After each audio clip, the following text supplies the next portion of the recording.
Қайырлы күн. Бүгін бізде мына сияқты соңғы кезде сәнге айналған шапка тоқып үйренеміз. Оның ерекшелігі мына сияқты тарқатылған жіптерден жыртық жасап отыра тоқимыз. Ол үшін бізге не қажет? Соны айтып өтсек. Ең бірінші бізге тоқыма тоқу үшін менде ұзындығы 40 сантиметрлік, жуандығы 4,5 миллиметрлік арнайы шапкаға арналған біз. Сонымен қатар түрлі түсті маркерлер, төбесін тігуге, трикотаждық тігіс жасауға арналған инелер. Бұлар арнайы тоқыма жіптеріне арналған. Ұштары үшкір емес, кірмейді ешқайда. Келесі нәрсеміз ол сантиметрлік лента. Жоқ болса сызғышпен өлшеп білуіңізге болады. Сосын ең бастысы бізде бұл жіп. Менде Gazelle Baby Wool 2 орама. Бұнда 50 грамда 175 метр. Ұсынылатын біздің номері 3 сантиметр. Цветтің номері 818. Бізге осындай шапка тоқу үшін 2 орама қажет. Мен 2 жіпті бірге былай қосып тоқимын. Сол себепті менің 4,5 миллиметрлік біз алдым. Дайын болсақ, онда бастайық тоқуды. Енді ең алдымен орамадан біраз жіп тарқатып аламыз. Бұлай. Сосын бізге, мен мұнда қысқа біз болғандықтан бір жағына ғана жинаймын. 1, 2, 3,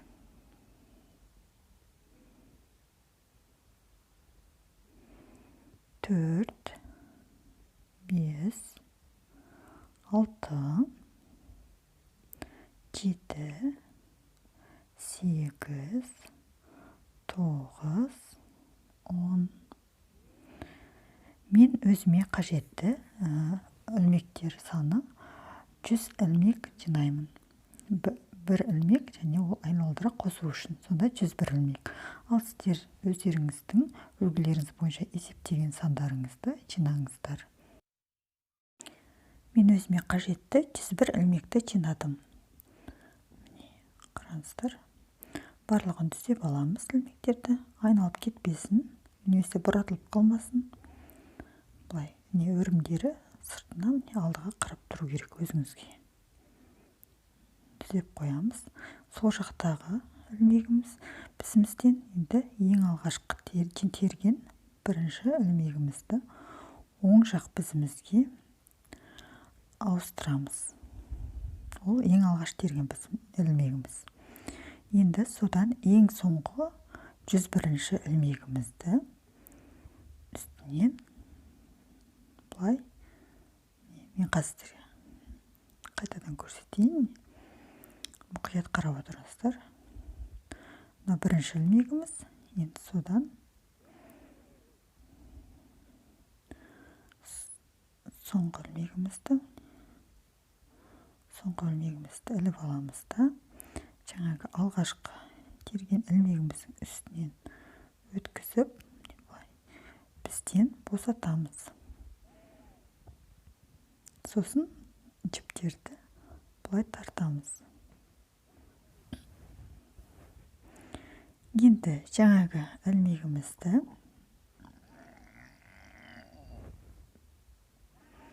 қайтадан сол жақ бізімізге қайтарамыз.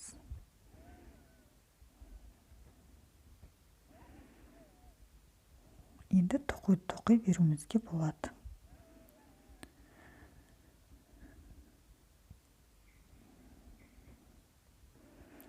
Барлық ілмектерді оң ілмек қылып тоқып шығамыз.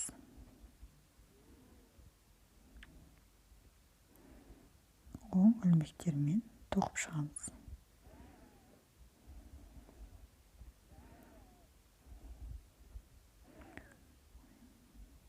осылай. Бірінші қатар тоқыған қиынырақ болуы мүмкін, бірақ бір қатарықты тоқып кетсеңіздер, ары қарай оңай. Осылай классикалық түрде оң ілмектермен тоқи береміз.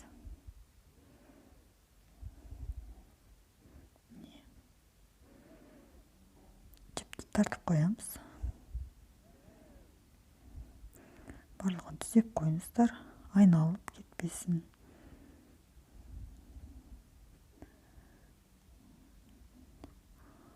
Осылай оң ілмектермен барлығын тоқимыз. Мен қазір бірінші қатарды тоқып, аяғында сіздерге көрсетемін. Міне мен бірінші қатардың аяғына келіп қалдым. Бірнеше ілмек қалды. Бұлай тоқып шығамыз.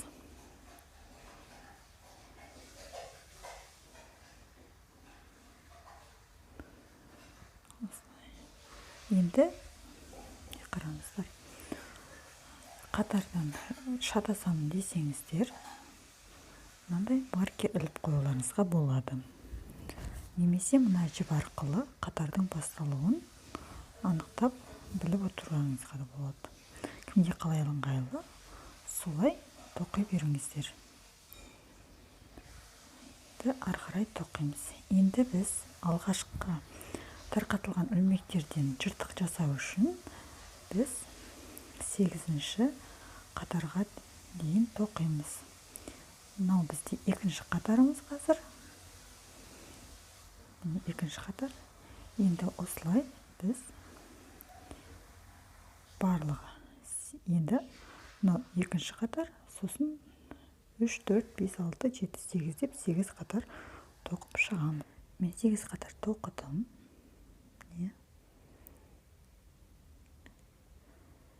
Енді осы қатарлар санынан шатасам десеңіздер, онда бір дәптерге өздеріңізді жазып отырсаңыздар болады. Міне мен қалай жасаймын. Мен бұлай белгілеймін қатарларды, сосын тоққандарымды дөңгелектеп қоямын. Мұнда плюс дегеніміз, ол біз қазір тыртықты жасайтын кезіміз, мұнда біз оны жабамыз. Минус дегеніміз жабамыз, плюс дегеніміз қосамыз. Осылай барлық қатарларды тоқығанай мысалы домалақтап, немесе галочка қойып белгілеп отырсаңыздар болады қатарларыңыздың санын. Тоқударға жалғастырайық. Енді қараңыздар, қатардың басынан 11 ілмек тоқимыз. 1, 2, 3, 4, 5, 6, 7, 8, 9, 10, 11. Енді 11 мен 12-ші ілмектің ортасында мынандай жіп бар. Тартқан кезде ортасында 2 ілмекті жалғастырып тұрған жіп бар. Осы жіпті аламыз да сол жақ бізімізге ілеміз. Бұл тағы бір ілмек қостық. Осыны оң ілмек қылып былай тоқимыз. Енді ары қарай осы 9-ші қатарымызды соңына дейін тоқи береміз. Қазір 9-ші қатар. Не қараңыздар. Мұнда жаңа қосқан ілмегіміз ортасы тесік болып көрініп тұр. Енді осылай 9-ші қатарды тоқи береміз. 9-ші қатарды тоқып болдық. Енді 10-ші қатар. Қараңыз. Қазір біз ондағы жаңа қосқан ілмегімізді қалай тоқимыз, соны көрейік.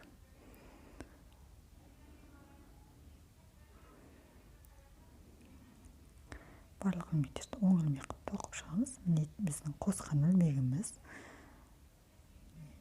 Енді оны қалай бұлай оң ілмек қылып кәдімгі ары қарай тоқып өте бересіздер.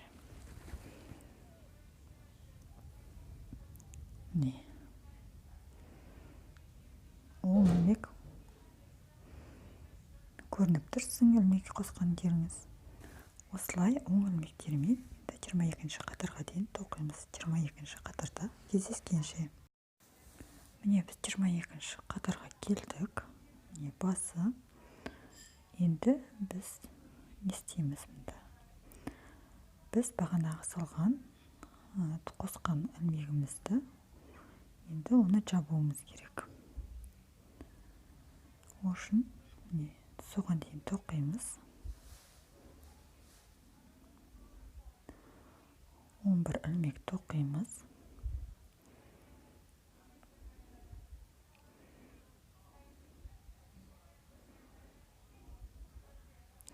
Енді қараңыздар, міне мынау біздің бағанағы қосқан ілмегіміз 12-ші.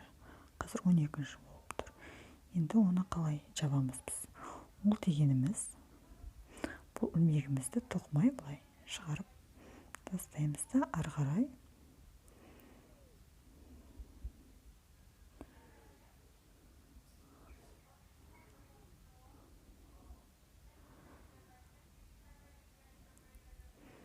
бағанағы ілмегімізді ары қарай былай 10 ілмектермен тоқи береміз осылай.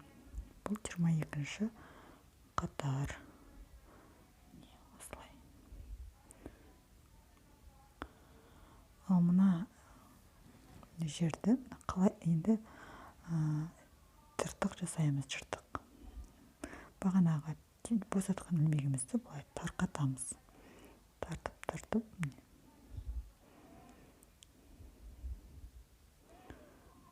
оны аяғына дейін тарқатамыз. Сонда бізде ол тарқатылған ілмектерден мынандай жыртық тәрізді болып шығады. Міне. Бірінші біз осындай жолымызды салдық. Міне енді 23-ші қатарымызды тоқимыз. 22-ші қатарда біз немізді жаптық, және жолымызды салған жыртықтардың жолын. Енді 23-ші қатар. Үшті қараңыздар, жаңағы тоққан жерімізге келдік. Ол жердегі ілмектерді қаттырақ тартып тоқыңыздар. Кішкентай қаттырақ тартып тоқып, 10 ілмектермен осылай ары қарай тоқи береміз. Енді осылай өз бетімізбен 30-ші қатарға дейін тоқимыз. 30-ші қатарда біз келесі осындай жыртық тәріздес тарқатылған ілмектерден жолымызды саламыз. 30-ші қатарда кездескенше. Міне біз 30-ші қатарға келдік. Басынан бастап 26 ілмек тоқып қойдым. Енді біз қатардың басынан бастап 28 ілмек тоқимыз. 27, 28. 28-ші ілмектен кейін бағанағы жасағандай екі ілмектің ортасындағы жіпті алып, осындай 10 ілмек қосамыз. Ары қарай 10 ілмектермен тоқып береміз. Енді біз келесі 44-ші қатарда кездесеміз. Міне 44-ші қатарға келдік. Енді біз мына бағана салған жолымыз. Бұны әлі жаппаймыз. Бұл 28-ші ілмектен кейінгі жолымыз. Енді біз тағы да келесі жол саламыз. Ол үшін қатардың басынан бастап 35 ілмек тоқимыз.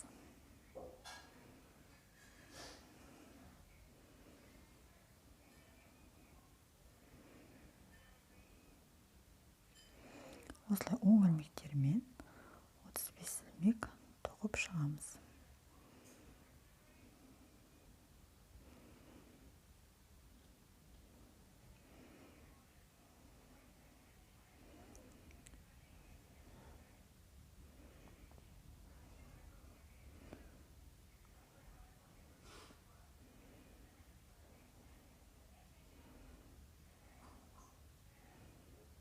осылай тоқимыз оң ілмектермен.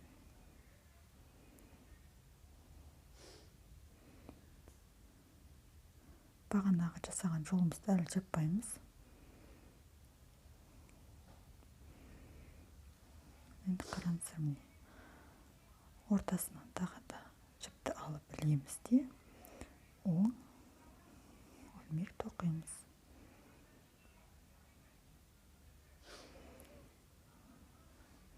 Осылай ары қарай қайтадан айландыра тоқи береміз.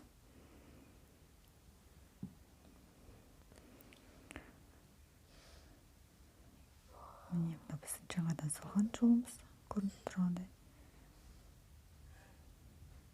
Енді осылай айландырып тоқисыздар. Келесі бізде 53-ші қатарда кездесеміз. Міне мен 53-ші қатарға келдім. Енді қатарымыздың басынан 12 ілмек тоқимыз. 1, 2, 3, 4, 5, 6, 7, 8, 9, 10, 11, 12. Енді 12 ілмектен кейін тағы да жырттық жол саламыз. Осылай тағы бір ілмек қосамыз. Ары қарай тоқи береміз де бағанағы 28 ілмектен кейін салған жолымызды жабамыз. Ол үшін сол жерге дейін тоқимыз. Жабамыз дегеніміз ол ілмекті тоқымай бізден шығарамыз. Міне қараңыздар, міне 28-ші ілмектен кейінгі. Шатасып кетпеңіздер, басқа ілмекті босатып қоймаңыздар. Сол ілмекті былайынан тексеріп алып, сол ілмекті ғана міне қараңыздар. Сол ілмекті ғана міне тоқымай шығарып кетеміз. Сосын былай ары қарай оң ілмектермен тартып тоқыңыздар, нешеде кішкентай босап кетпесін. Оң ілмектермен барлығын қалған ілмектерді тоқи береміз.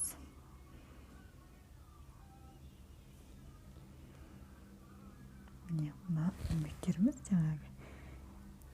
Енді оны осылай тартып босатып қоямыз, жібереміз, тарқатамыз. Ақырында осылай тарқата береміз.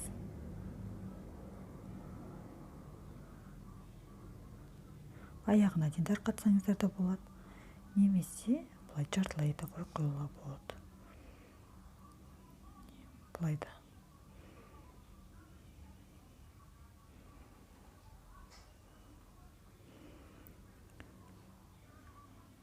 Енді осылай ары қарай оң ілмектермен тағы да тоқуымызды жалғастыра береміз. Енді келесі біз 67-ші қатарда кездесеміз. Міне 67-ші қатарға келдік. Бұл қатарда бір не істейміз? Бұл қатарда мына 12 ілмектен кейін салған жолымызды жабамыз. 12-ші ілмектен кейінгі соған дейін тоқимыз.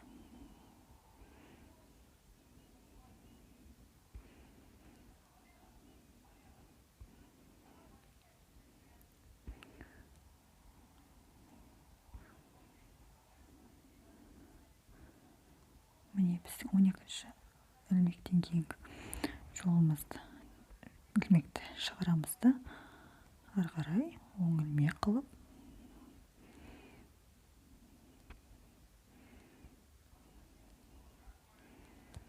тоқи береміз.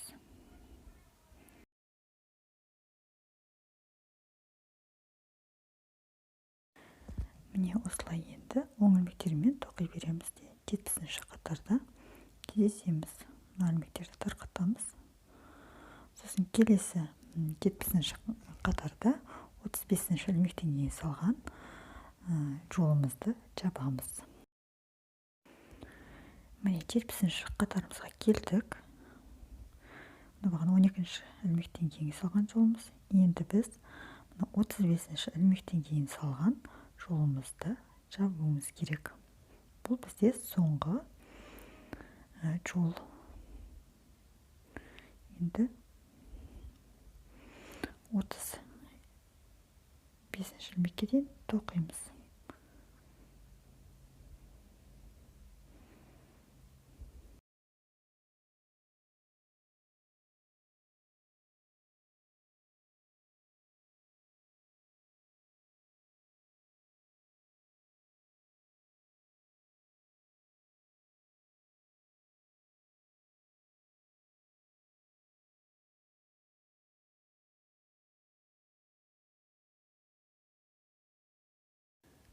Міне 35-ші ілмекке келдік. Міне оны шығарамыз осылай. Ары қарай осыған дейін тоққандай оң ілмектермен тоқи береміз. Біз барлық тарқатылған ілмектерден салынған жолдарды бітірдік. Міне қараңыздар. Енді ары қарай 70, мынау бізде 70-ші қатар. Енді 71-ші, 72-ші қатарды оң ілмектермен өз беттеріңізбен тоқып шығасыздар. Сосын 70-ші қатардан бастап біз төбесін жабуға кірісеміз. Міне мен 2 қатарды тоқып шықтым оң ілмектермен. Енді бізде 73-ші қатарға келдік. Енді тек төбесін жабу ғана қалды. Қазір осыған дейін менде тоқығаным қанша сантиметр болды. Соны өлшейін. Қараңыздар. Менің өлшегенім, тоқығаным 28 сантиметр. Оның 8 сантиметрін мен бұлай бүктеп қоямын. Қазір мұнда жиырылып жатыр. Ол кішкене жуғаннан кейін барлық ілмектер жатып әдеміленеді. Бұлай бүктеп қоям. Негізі бүктегендегі ұзындығы 18 сантиметр болса жеткілікті. Енді төбесін жабуды бастаймыз. Енді мысалы мына төбесін бізде қалай жабамыз. Біз қазір мұнараға келдік. Енді біз төбесін жабу керек. Ол үшін бізге ілмектерді тең бөлу керек. Мысалы менде 100 ілмек. Оны 2-ге бөлгенде менде 50 ілмектен. Мен оны біздің екі жағынан қарасаңыздар 50 ілмекті 2-ге бөлдім. Мына жағында 50, мына жағында 50. Одан кейін бізде мына жерде 14 ілмек болады. Бұл ілмектерге тиіспейміз. Енді бұл бір жағында, екі жағында. Қараңыз, 50-ден 14 аламыз. Бізде 36 ілмек қалады.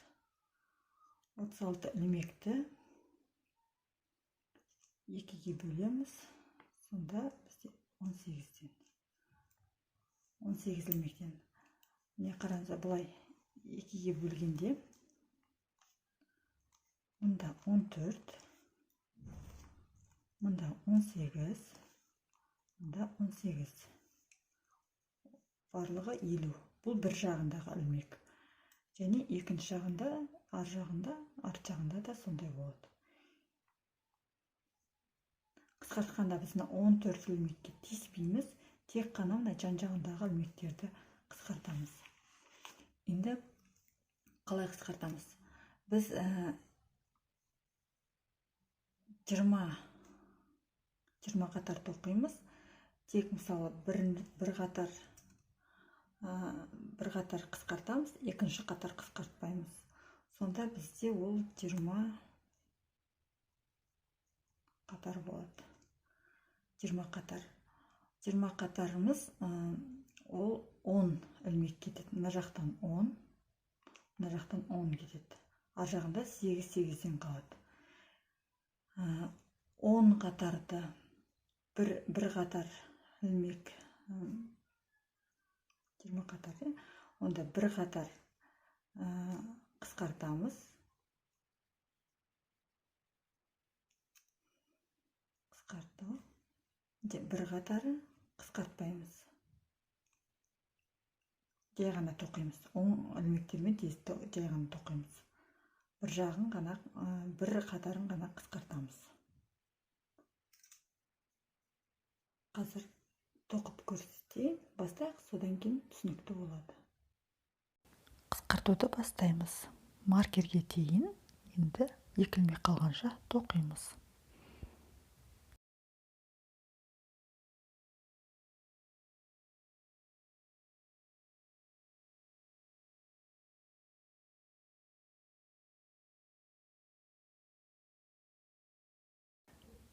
Міне, маркерге бізге 2 ілмек қалды. Енді қалай істейміз? Бізде классикалық ілмектер. Оны бұлай аударып, міне, алдыңғы жағынан аламыз да, бұлай айландырып, қайтадан бізімізге ілеміз. Өйткені біз мұнда 2 ілмекті бірге тоқуымыз керек. Міне, мынау енді біздің әжелердің ілмегі болды. Оны артқы қабырғасынан 2 ілмекті мұқият қараңыздар, міне, артқы қабырғасынан 2 ілмекті бірге бұлай қосып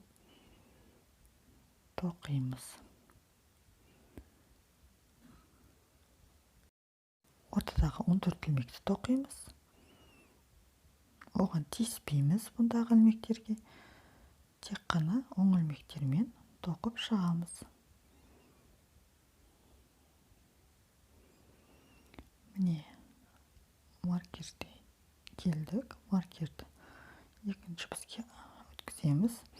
Енді маркерден кейін қараңыздар. 2 ілмекті жаңағыдай аудармаймыз мұнда. Бұл екінші жағы.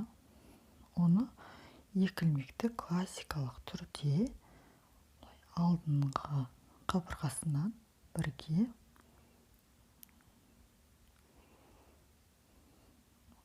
алдыңғы қабырғасынан осылай аламыз да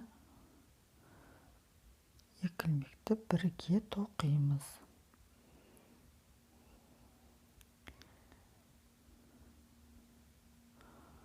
Ары қарай оң ілмектер.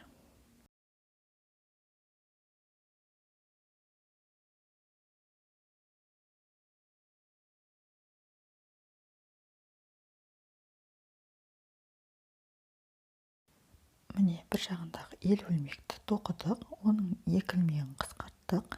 Енді екінші жағын тура сондай қайтып тоқимыз.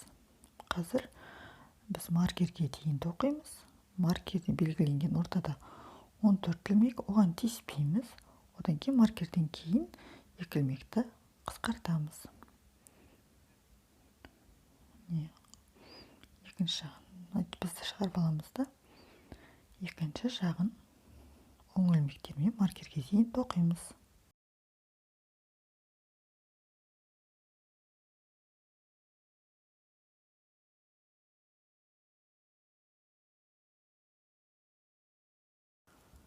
Міне, маркерге 2 ілмек қалды. Тағы да қараңыздар, маркерге дейін біз ілмектерді айландырамыз. Бұлай. Біз оларды классикалық емес, әжелердің ілмектерін жасаймыз осылай. Артқы қабырғасынан тоқу үшін. Енді артқы қабырғасынан алып 2 ілмекті бірге тоқимыз. Маркерді ауыстырамыз.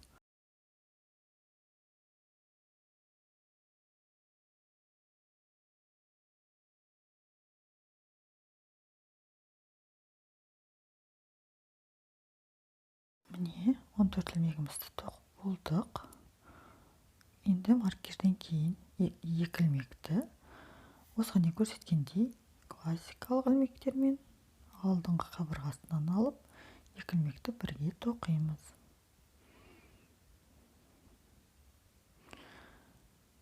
Енді ары қарай оң ілмектермен тоқи береміз.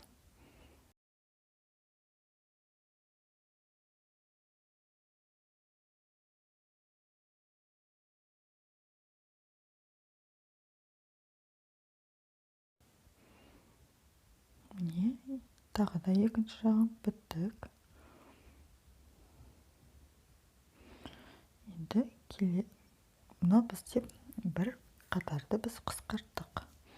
Қараңыздар, мұнда ілмектеріміз біреуі былай қарап жатыр.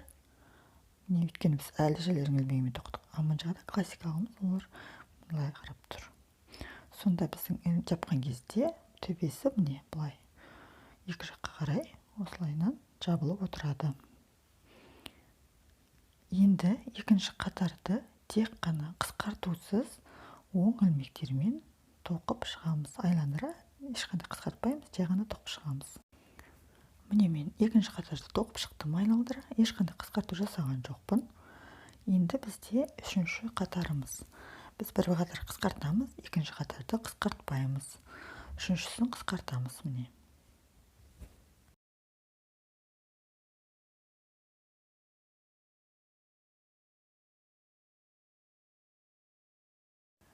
Міне, тағы да маркерге дейін екі ілмек қалды. Оны бағанағы көрсеткендей тағы да айландырып аламыз былай. Міне. Сосын екі ілмекті бірге қосып, артқы қабырғасынан бірге тоқимыз. Ары қарай маркерімізді алып, оң ілмектермен тоқып шығамыз.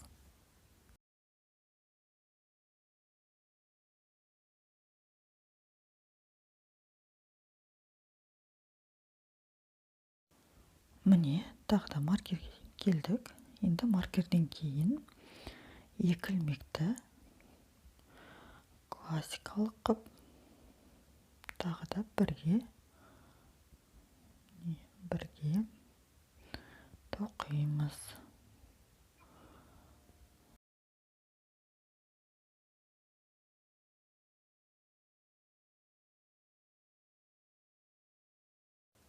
Аяғына дейін тоқимыз, сосын екінші жағына көшеміз. Міне бір жағын тағы да қысқарттық, енді екінші жағын қысқартамыз. Тағы да біз маркерге дейін тоқимыз. Екі ілмек қалғанша маркерге.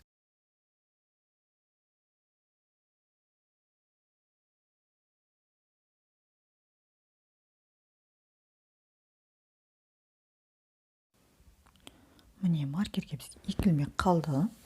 Екеуін тағы да айландырамыз осылай. Қайтадан бізімізге өткіземіз де екі ілмекті артқы қабырғасынан бірге тоқимыз. Енді ортаңғы 14 ілмек тоқимыз.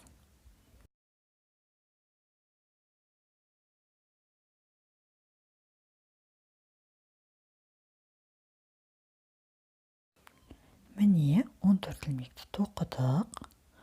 Енді маркерден кейін екі ілмекті алдыңғы қабырғасынан алып, бірге алдыңғы қабырғасынан осылай аламыз да, бірге оң ілмек қылып тоқимыз. Енді осы қатардың соңына дейін тоқып шығыңыздар.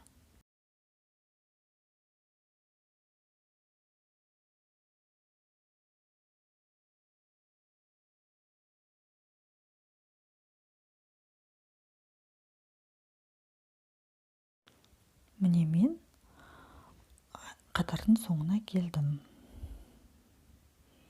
Бұл бізде үшінші қатар болды.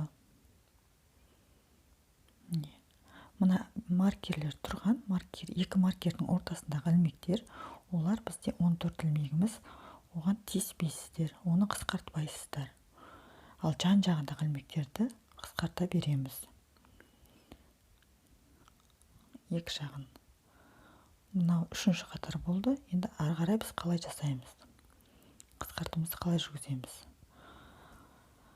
Қараңыздар, біз 20 қатар тоқуымыз керек. Бірінші қатарын тоқыдық, мұнда қысқарту жасадық. екінші қатарын жай оң ілмектермен ешқандай қысқартусыз тоқып шықтық. Үшінші қатарымызда қысқарттық. Осылай кезектестіріп, біз 20 қатарға дейін тоқып шығамыз.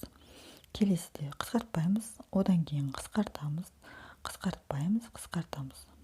Осылай барлық қатарларды тоқып шығуымыз керек. Содан кейін 20 қатарға дейін тоқып шығасыздар.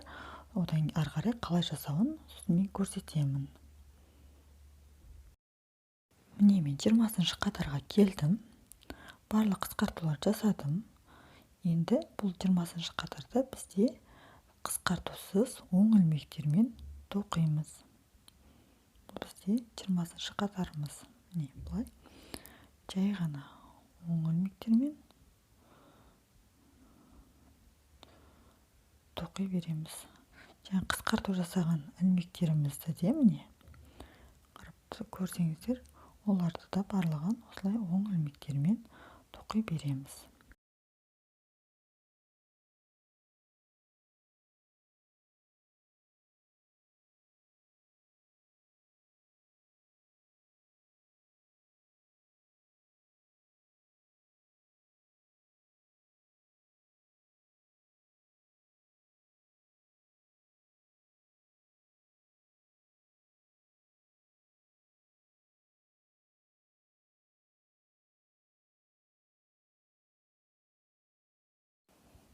Міне мен 20 қатарды бітірдім. Тоқып, енді арғы не істейміз? Қараңыздар. Мұнда міне мынауымыз 14 ілмек. Біз тескен жоқпыз, оны ешқандай қысқарту жасаған жоқпыз.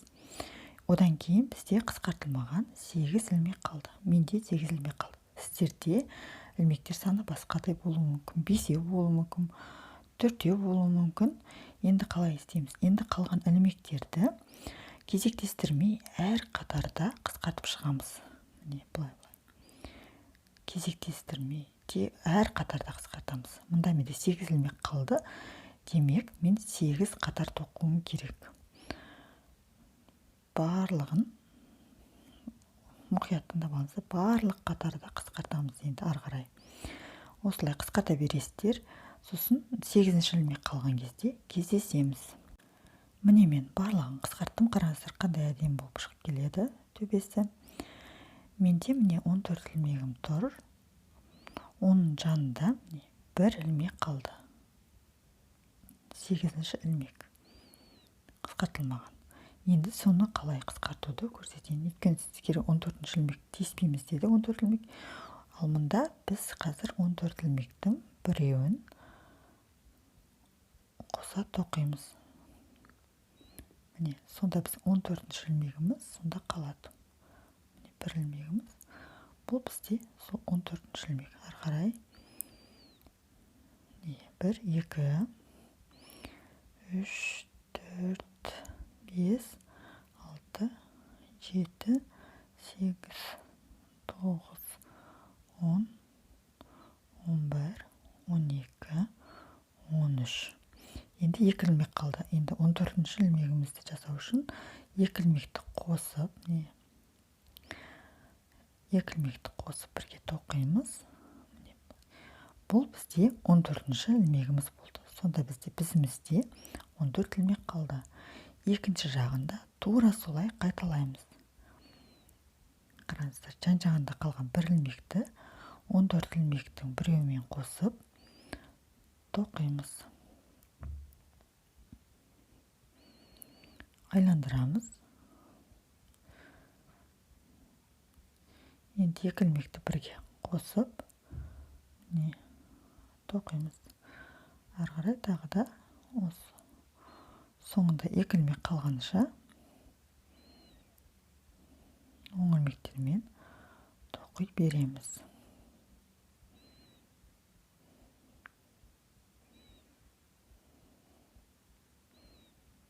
Міне 2 ілмек қалды. Енді оны алдыңғы қабырғасынан аламыз да 2 ілмекті бірге тоқимыз. Қысқартуымыз бітті. Қараңыздар, 2 бізімізде де 14 ілмектен қалды. жағында 14, екінші жағында да 14. Енді ары қарай қалай жасаймыз? Біз енді төбесін бұл 14 ілмектерді бір-біріне қараңыздар, трикотаждық тігіспен тігіп тастаймыз. Міне, енді мұнда қалай ары қарай трикотаждық тігісті қалай жасаймыз? Жіпімізден біраз артығырақ кесіп аламыз. Бірақ қысқа кесіп қоймаңыздар. Мен бұлай кесемін, осылай қиямыз да, сосын бұл жіпімізді біз инеге өткіземіз.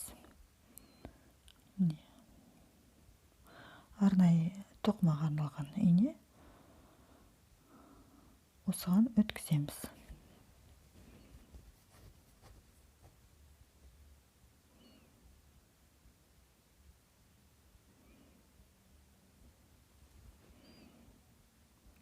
Өткіздік. Енді қалай тігеміз? Міне, қараңыздар, біздердің жібіміз міне ар жақ, екінші жағында, арт жағында. Міне, сол жақтан аяқталды. Осылай. Енді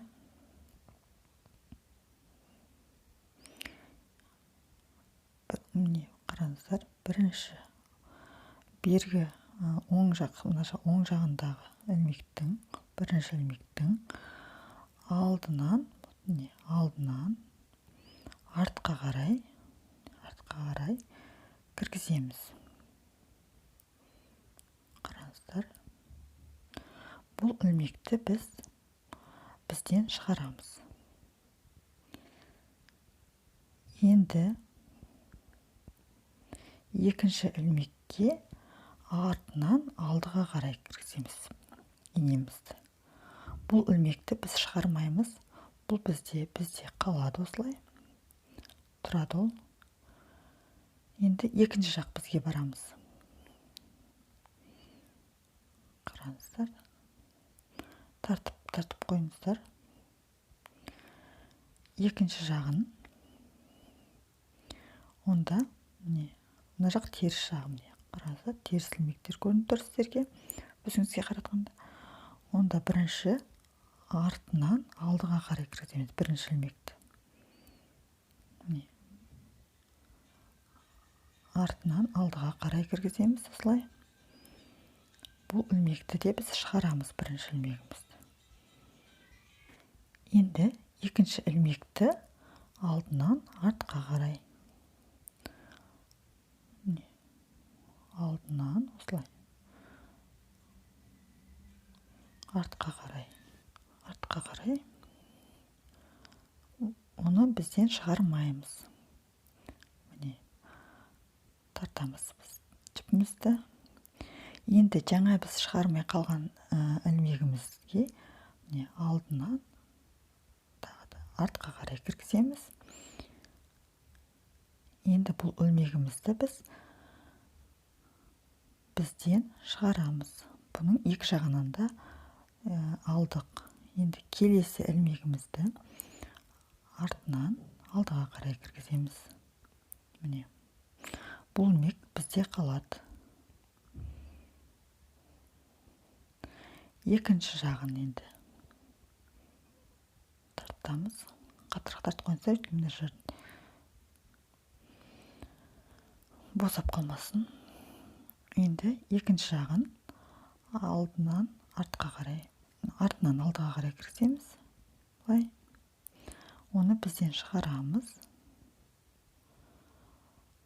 Келесі алдынан артқа қарай кіргіземіз де, оны бізде қалдырамыз. Енді осылай барлығын қайталай береміз. Қараңыздар. Келесіні алдынан артқа қарай кіргіземіз де,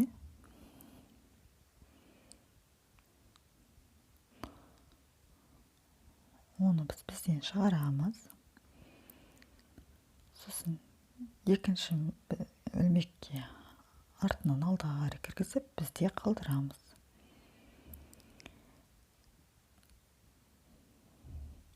келесі бізге барамыз да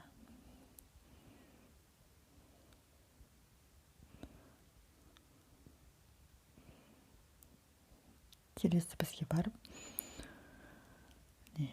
артынан алдыға қарай шығарамыз. Одан кейін ілмекті алдынан артқа қарай. Ол бізде қалады.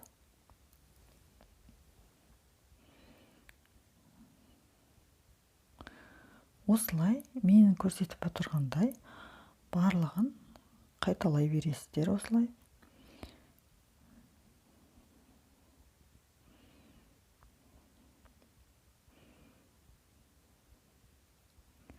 Еш қиындығы жоқ, тек мұқият қарап алсаңыздар болды, шатастырып алмаңыздар. Мен қалай кіргіздім, қай жеріне. Біз тіккен кезде бір ілмекті екі жағынан да алдынан артқа, арттан алдыға кіргізіп отырып тіге беруіміз керек. Сонда біздің ілмегіміз оң ілмектер болып төбесі жабылады.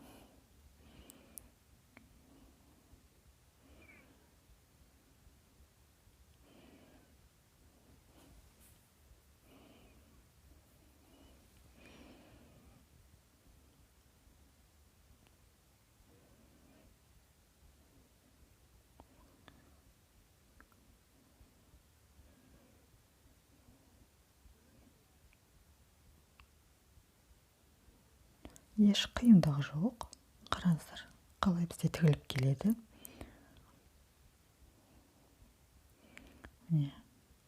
Тіпті білінбейді. Жуғаннан кейін ол одан сайын түк көрінбей қалады. Тіккеніміз білінбей қалады.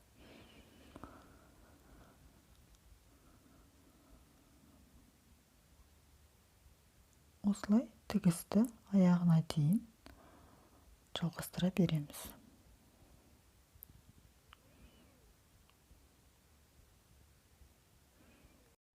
Міне менде екі ілмектен қалды бізде. Енді қалай біз соңында бітіреміз, соны көрсетейін. Бірінші ілмегімізді алдынан артқа қарай кіргіземіз. Оны шығарамыз. Келесі ілмегімізге артынан алдыға қарай кіргіземіз де бізде қалдырамыз. Екінші жағында да артынан алдыға қарай кіргіземіз бірінші ілмекке. Оны шығарамыз бізден.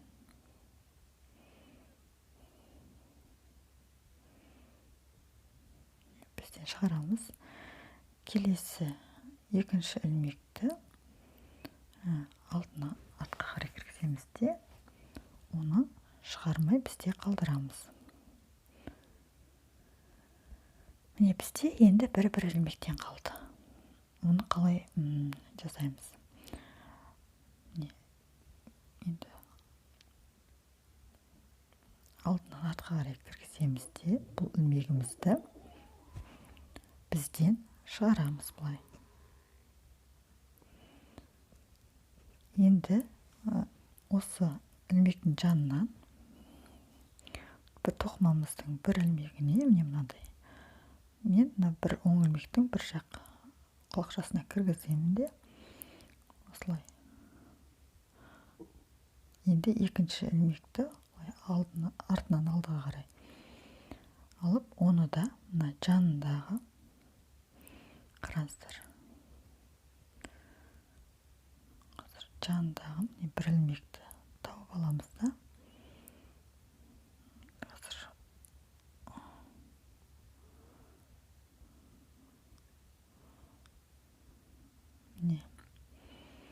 Жанынан бір ілмекті тауып аламыз. Жақын тұрған оң ілмектердің бір жағына осылай.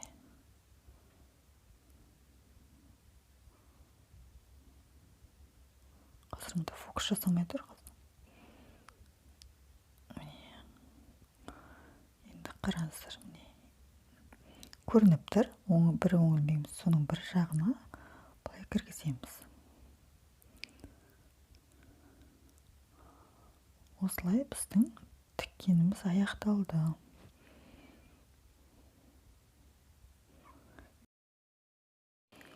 Қараңыз, аяқтадық. Енді мына қалған жіпімізді, міне қараңыздар, төбесі қалай. Мына жіпіміздің инесімен ішіне қарай өткіземіз. Шапкамыздың теріс жағына қарай өткіземіз.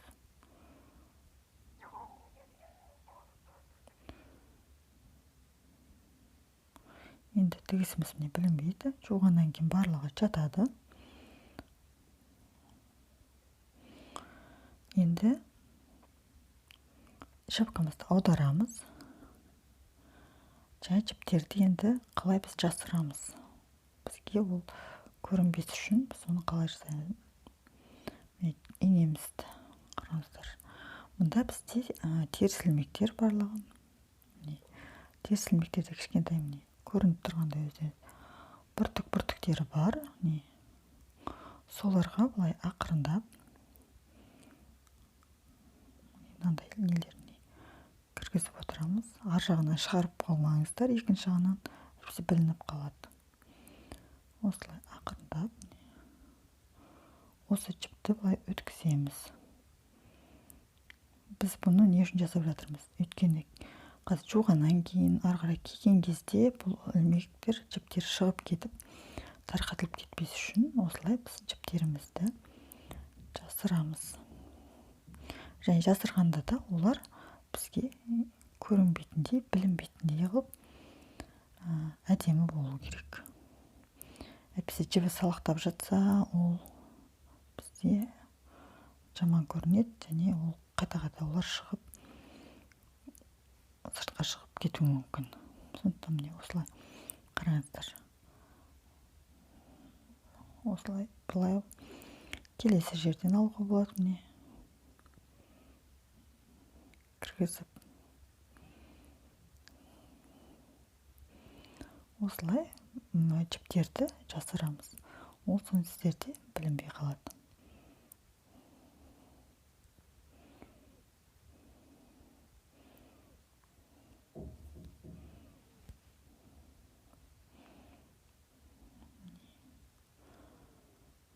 Кері қарай, артқа қарай. Бұны не үшін жасаймыз? Өйткені бұлар сондай жіп біздің мықтырақ мына арасында жатып қалады да, сіздің жасырған жіптеріңіз білінбейді. Енді бұны осы арасынан қиып тастауымызға болады, арадан. Қиып тастаймыз, сонда біздің жасырған жіпіміз көрінбейді. Енді біз мына басындағы, жинағандағы қалған жіпімізді қалай жасырамыз? Қазір соны көрсетемін. Оны мына оң жағынан жасырамыз. Себебі біз шапканы қараңыздар. Міне мына жіпіміз қалды. Оны мына оң жағынан жасырамыз. Себебі біз бүктеледі шапкамыз. Сонда ол мына теріс жағынан жасырсаңыздар, мына жағында білініп қалуы мүмкін. Ал мына жағынан жасырсаңыздар, ол көрінбейді. Қазір соны көрсетемін. Мына ілмектердің бір жақ шетімен бүйтіп жаңағы жасырамыз. Мен міне инеге кіргіздім. Енді қараңыздар. Мына оң ілмектердің бір жақ шетіне, шетіндегі бір жағын кіргіземіз осылай.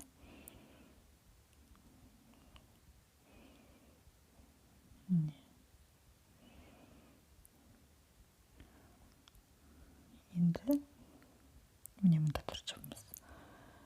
Тағы да көріп тұрсыздар, міне мынандай оң жақ ілмектерде міне мынандай екі жақ құлақшасы болады, соның бір жағына қарай кіргіземіз. Бізге бұл жіптер байқалмау керек. Сол себепті көрінген жерден кіргізе бермейміз. Мынандай бір жағына қарай ұзыннан кіргізіп шығамыз.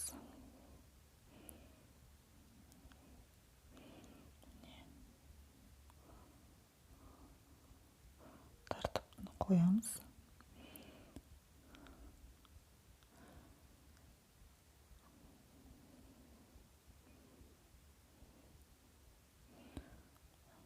Осылай барлық ілмектерді кейін басқа бұйымдарда тоққан кезде де осылай жасыруға болады,